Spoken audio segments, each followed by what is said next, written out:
Welcome to a special edition of the CK podcast. I'm your host, Leo Bias. I've been telling you guys that we're going to have a lot of really good guests in 2020. And today we have a very, very good guest, a guy that I've been following for a long time. Love your work, my guy, Chris Matthews, also known as Lethal Shooter. Man, you're the man on Instagram. People respect you. Just how certain NBA players talk to you and the respect that they have for your craft that you've really honed on and you've worked hard. How you doing today? I'm doing great, man. Thank you for having me, and I look forward to having a conversation with you, man. Speaking to you last night, you know a lot about basketball, so when you asked me to come on the podcast, it was a no question. Really appreciate that, man. I just want to start off with, how do you wake up every morning on a day to day? What does Lethal do? Like when you wake up, I know you were at church yesterday. That's when I looked at your Instagram. You were at the cathedral. What's your day to day? What's your spiritual walk like? And how does that affect your life overall? Usually my daughter Mia wakes up like around 7 in the morning, so that my fiance won't have to get up. I'll like take Mia, change her, feed her, watch basketball, watch Right. first take, Mhm. get the day prepared, get the workouts prepared, get my recaps prepared, so I can send out to all my clients. Mhm. I spend a lot of time with my family, so like we take a lot of times walking because what it does is it helps us talk and get things going because my mind is always racing so much, and I Mhm. realize like I might be in the house, but I'm like working so much that like I block out everything. So I take a lot of time to walk with my family or do activities. But a day in Lethal Shooter is just honestly working, just Right. working and making sure my clients are taking steps in the right direction with the art of shooting. What age did that passion for basketball come from? I would say probably around 6 or 7 years old when I Okay. really started really getting into basketball. My dad, we would go to Rudolph Playground in Washington D.C. That's where you're from. I played Boys and Girls Club at first before I played AAU. All right. Yes. Which we'll get into a little bit later. Yeah, so like that's where my passion came from because growing up in the Washington D.C. area, like basketball is huge. No doubt. It's like the first sport. So if you didn't play basketball, like what was the point of being outside? Because like you're either hanging out on the block or you're on a basketball court. Right. You know what I mean? So that's where my passion came from, was just shooting every single day on the court. Your dad was a big influence in your life. Yeah. He passed away 5 years ago, you said? Yep. What was that like, and how did that affect you? Did it affect you Um, negatively? Did it affect you in a positive way? I would say when it first happened, it was a negative way Right. because it's like us as humans, we say, why me? Like, and then I thought about it. I would say a week later, I wasn't as hurt because I realized that God put him in my life for a reason. I was blessed to have him for so long. There's some Hmm. people that didn't have dads, or some people that maybe their dad passed away when they were younger. And I thought about it like my dad's legacy lives through me, and that's another reason why I go so hard, is because like I want to make sure when God decides to take me, I want my dad to know like, all right, you gave it all you had, and that's why I was going so hard with you, what I mean, so you can be the best person you could be to the world. And you talk about legacy, you talk about being an influence. You understand the ramifications of poverty in certain areas, and I read about how much you care about those areas and the lack of resources. And your goal really is to be an influence, to inspire other kids who really don't have a shot to Yeah, make it. Right? my main goal, like you notice on my platform, is just not just about me. I post a lot of positive things in my stories and on my page because, You like you do. said, I come from that. I come from nothing. Hmm. Where I'm from is, like you said, is poverty, is drugs, Hmm. is low income, and there's a lot of people that feel like they can't do things in life. So I want to make sure I'm that voice to show people that you can do anything you put your mind to, and when the time comes, I want to be the person to go back to Washington D.C. and help make a change. Absolutely, that's my main goal in life. Right. Yeah, I mean, I love basketball, I love the art of shooting, but my main goal is to like honestly help the Washington D.C. area. And by help, are we talking potentially ever running for a position of leadership in politics, or has that ever crossed your mind? No, I would say partner with those type of Okay. people, and I have so many ideas that I want to do. It's just right now with my schedule being the way it is, I Right. can't reach and go other places because I have to provide for my family right Right. now. And But you're in LA right now? I'm in LA right now, but when the time comes, that there's people that I've already spoken to, that we have things intact, that when I come home, these are different projects that we're going to do for the younger kids and some of the adults as well, to help them understand that what their gifts are. Because some people, they really don't know what they're good at. And I think Hmm. if the right person is talking to them, or you're having the right type of activity in the neighborhood, it can help somebody pull out their full potential. Absolutely. Yeah. Absolutely. I want to talk about entrepreneurship. You're essentially independent, same way I am. And people don't understand that when you don't really work the 9 to 5 per se, you have to go get yours. What motivates you every day, and how do you approach that balance of, okay, I got to put the work in here, I got to spend time with family here. How do you approach all that? Honestly, because I don't want to be where I was as when I was a kid, if that makes sense. Like I don't want to. I seen the bottom, so I Right. know what it takes to get to the top, and I understand all the hard work I put in. So why would I waste a day? And that, like I said, it'd be a disrespect to the people that helped me get to where I am in life. So like my motivation, and it's just I don't want to be average. And when you don't want to be average, you won't settle. And that's why this morning when I woke up, I went over notes from the Sac game. I went over notes Right. from the Lakers game. I went over notes from other clients' games, because if I'm not doing it, that means somebody else is going to do it. And It's then that true. means I won't be the best that I'm trying to be as a shooting coach, just like you and Mm, what you're doing in life. I know as soon as you woke up, you're going over notes, you're doing right. what you have to do. And that's why, our lives are devoted to it, because we don't want to be average. Absolutely. And I want to get into film with you. I know you watch a ton of it. I would say I'm one of the few guys in the media, at least locally, that really breaks down film for people. And that's where I feel people really appreciate that type of work, because it's not very popular in our area right now. Yeah. How do you approach film? What do you look for? I know yesterday you were giving me a lot of nuggets, like, hey man, look how he just comes Yeah. down. His feet, just little things. I was like, man, Yeah. I've never really seen it like that. Like I consider myself a student of the game. I'm always learning. I'm always open to learn new things. Yeah. How do you approach film? Um, Aggressive. I Okay. watch everything. I don't want to speak about it as much on the Right. podcast, but I watch the Right. things.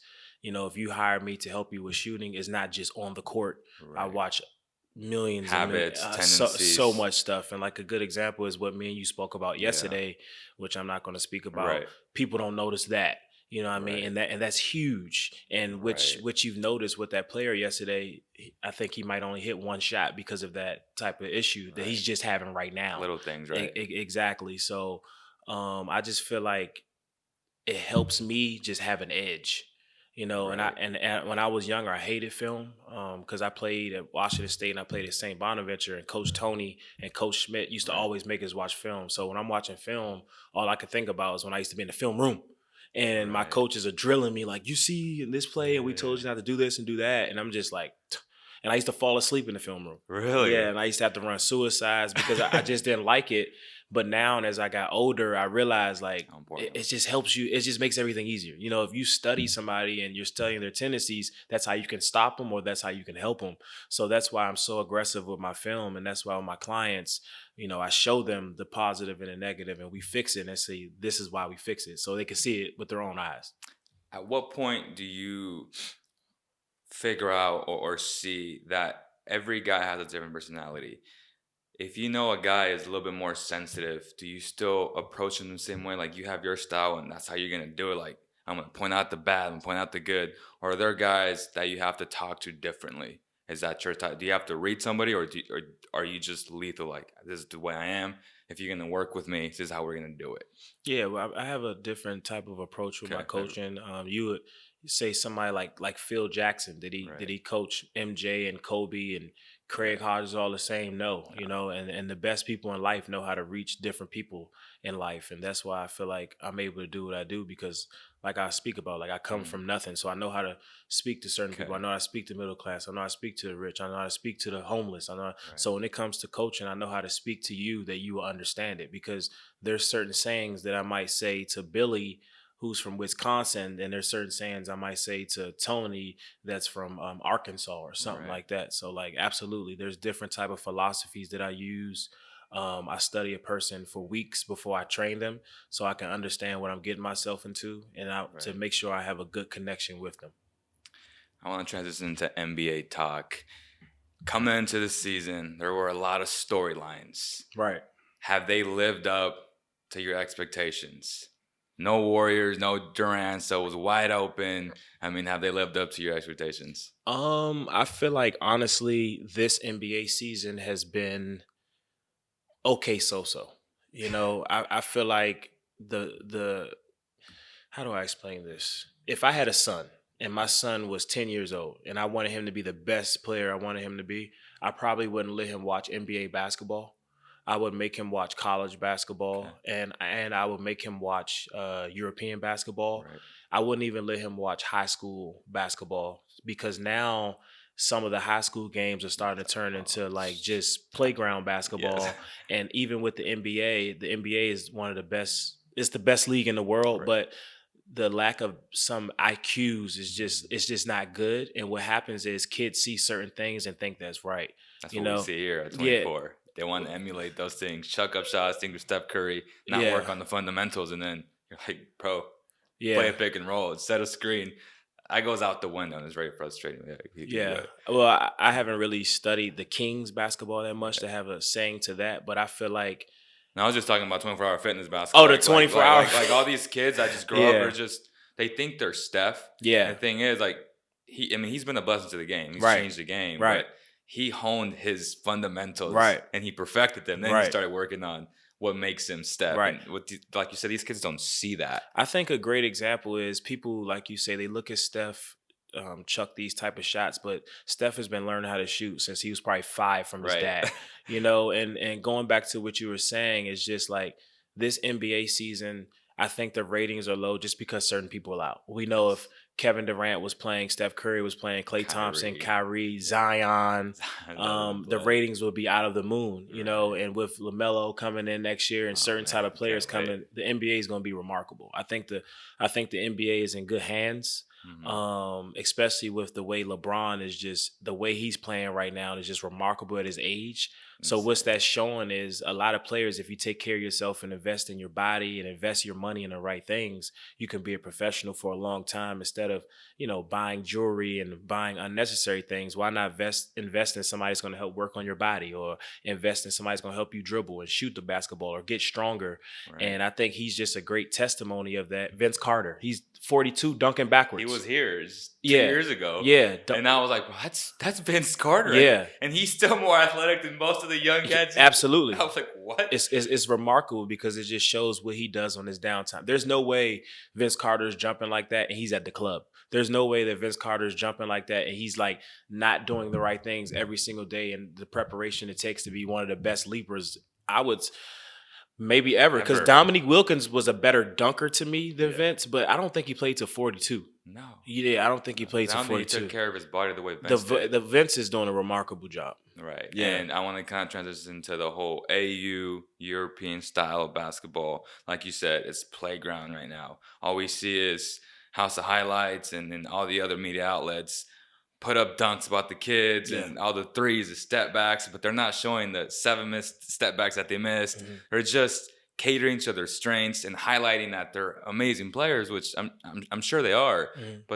But people only see those things, so they expect so much when they come into the league. Mhm. These kids have bad habits, and then like you said, there are certain guys that we expect to be really good off the bat, and they don't have the experience that Luka Doncic has by playing professional since he's like 12, 13 Yeah. years old. And how do you change that? Honestly, I study a lot of high school film only because I help some of the players. Right. So, like I told you, if I didn't help those players, honestly, I wouldn't watch high school basketball.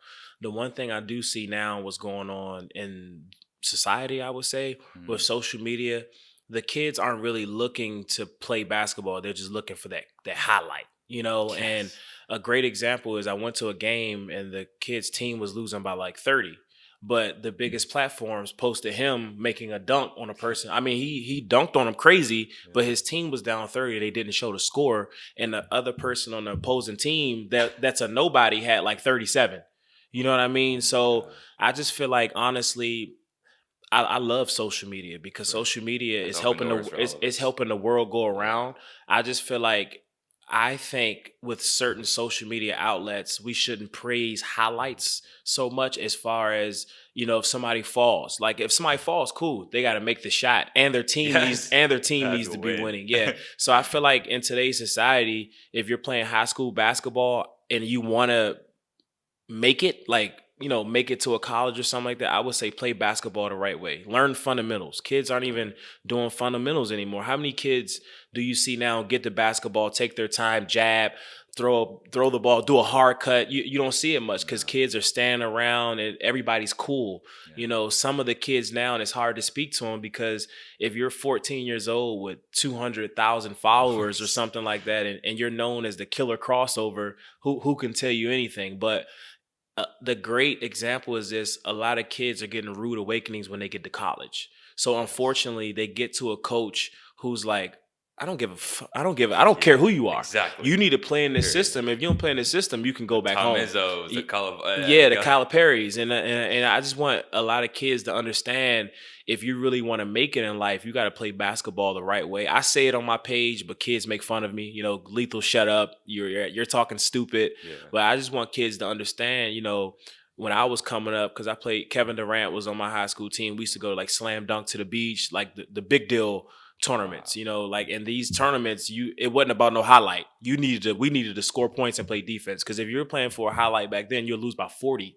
You know what I mean? Exactly. So that's That's just that, awesome. yeah, That's that's crazy. just my take. Yeah. You have any stories that really resonate with you with your time with KD as a young man?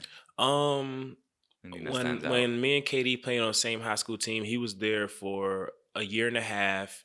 And honestly, the first time I saw him, I was like, this guy's really, really long. You know what I mean? Right. And people say, KD can shoot a little bit. KD's one of the best shooters I've ever seen in my life. Facts. Like it's Facts. ridiculous. And like what's scary is he's been shooting like this since he was young. You know Right. what I mean? It's just his body wasn't all the way thawed out the way it is now, Right.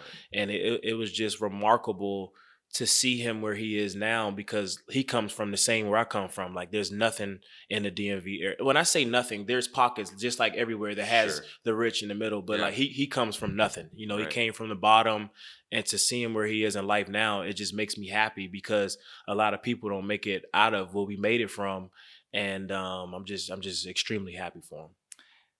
One last thing. I know you have to leave. And I want to be respectful of your time. Yesterday was your first time at Golden One Center. Yeah, that was my first time there. What did you think of the fans, the environment of Golden One Center? I know you traveled to different arenas around the NBA. Where does that rank to you in terms of fan bases? Honestly, I say like top three. Yeah, Yeah, they were like college. It was it's nuts in loud. there. Yeah, Like to see the passion that those fans had in that arena right. was remarkable. You know what I mean? Like the one thing I saw, I think you guys might have been down by like 14 or something, but Hmm. they were cheering like you were up 15.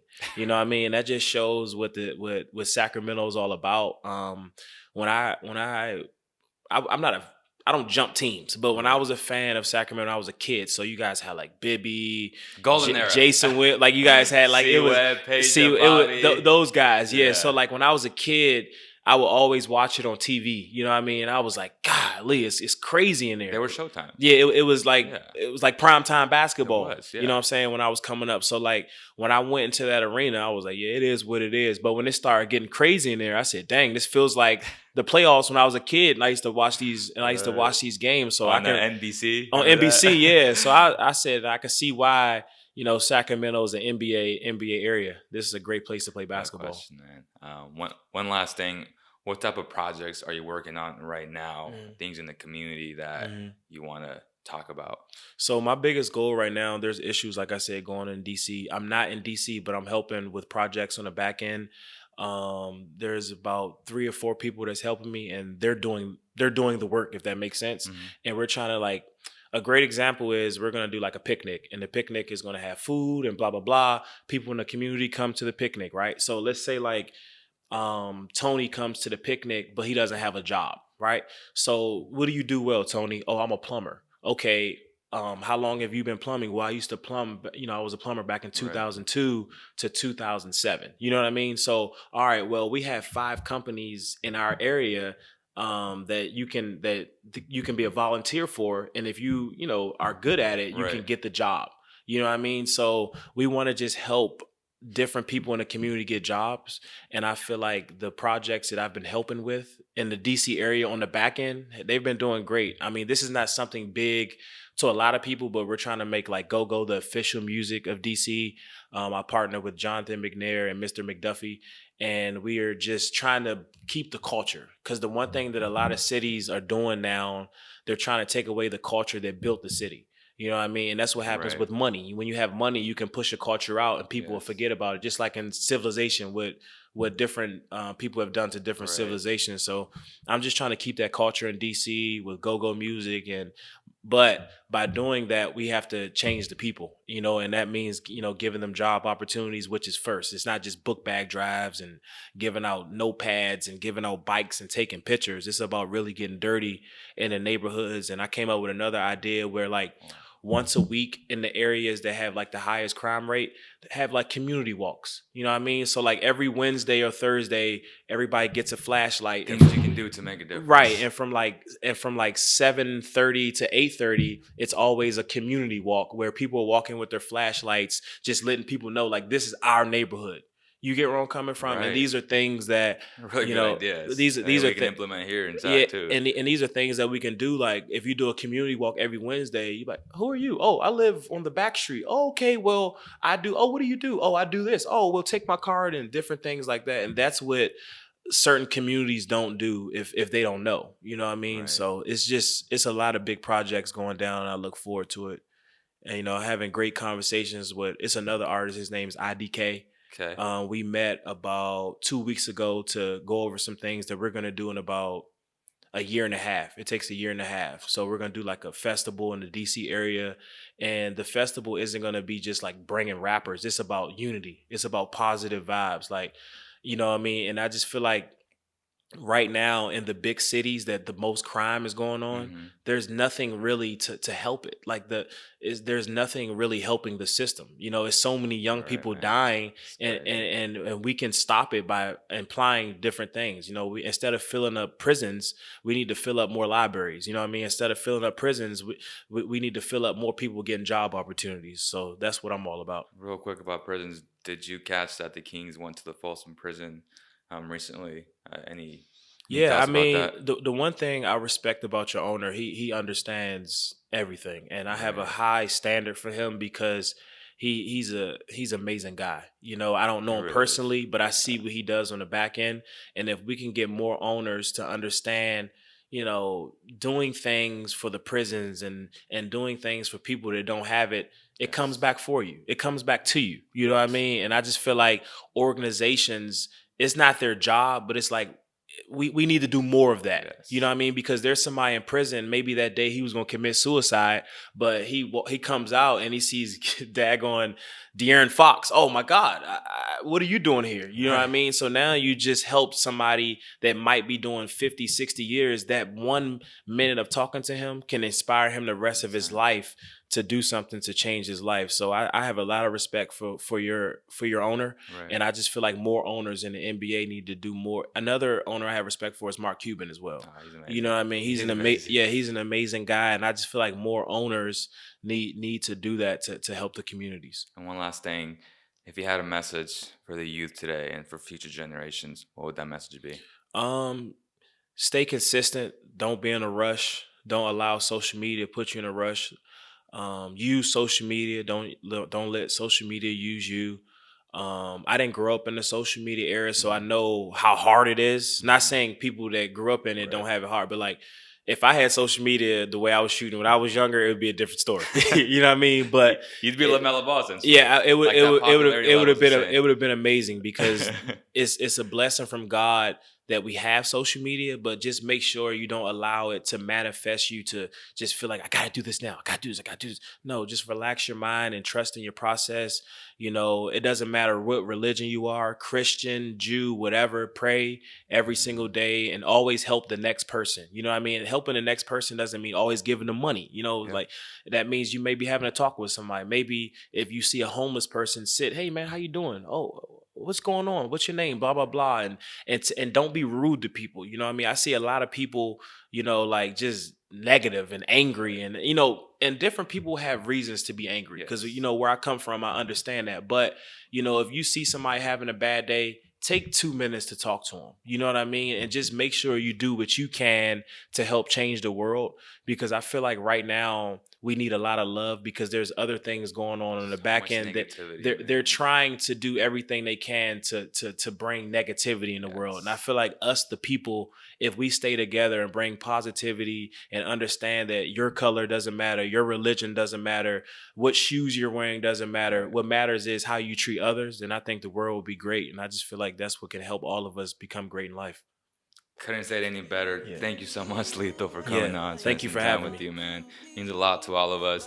If you don't already follow him, Lethal, man, this guy is the man. Uh, Remember, guys, to drop a review, share, like, subscribe if you want to make a difference. This guy is one of those guys. Thank you guys so much, and we'll see you guys on the next one.